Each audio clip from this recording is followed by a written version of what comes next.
ஆபேல் coin ஒரு ஒரு குடும்பம் தான் இன்னைக்கு இருக்குது. யார் யார் இருந்தாங்க? 4 பேர் இருந்தாங்க. யார் யார்?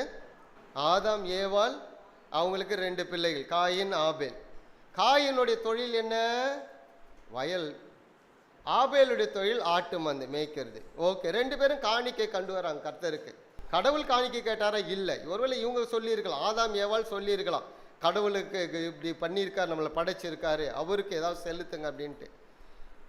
ஆபேல் என்ன பண்ணா? கொண்டு வந்து ஒரு ஆட்டுக்குட்டியை கொண்டு வந்து காணிக்கை செலுத்தினான். காயின் என்ன பண்ணா? தான் இருந்ததெல்லாம் நல்ல பெஸ்ட்டாக தான் கொண்டு வந்து காணிக்கை செலுத்தினான். யாருடைய காணிக்கை ஏற்றுக்கொள்ளப்பட்டது? ஆபேலுடைய காணிக்கை. ஏன் ஆபேலுடைய காணிக்கை ஏற்றுக்கொள்ளப்பட்டது?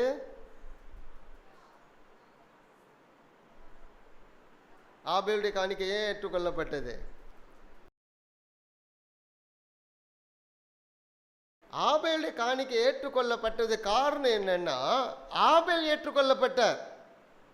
கடவுளால் ஆபேல் ஏற்றுக்கொள்ளப்பட்டதினாலே ஆபேல் கொடுத்த காணிக்கை ஏற்றுக்கொள்ளப்பட்டது.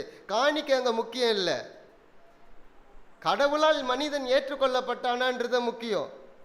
ஒரு வீட்டில் 10 பிள்ளைங்க இருக்காங்கன்னு வச்சுங்களேன், 2 பிள்ளை அப்பா அம்மாவுக்கு பிடிக்கும், மீதி 8 ஊதாரிதனமாக சுற்றுது அப்படின்னு வச்சுங்க.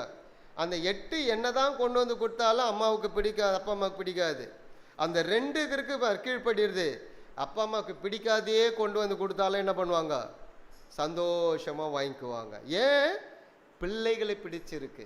காயினை ஆண்டவர் நிராகரிச்சதுனால காணிக்கை எவ்வளோ பெஸ்ட் காணிக்கை கொடுத்தாலும் அது ஏற்றுக்கொள்ளப்படலை.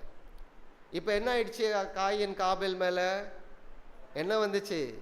பொறாமை வந்துடுச்சு. அந்த பொறாமையுடைய விளைவு என்ன? ஆபேலை கொன்றான். எந்த அளவுக்கு பொறாமை போது பார்த்தீங்களா? பொறாமை வந்து அடுத்தவனை கொல்ல நினைக்குது பாருங்க.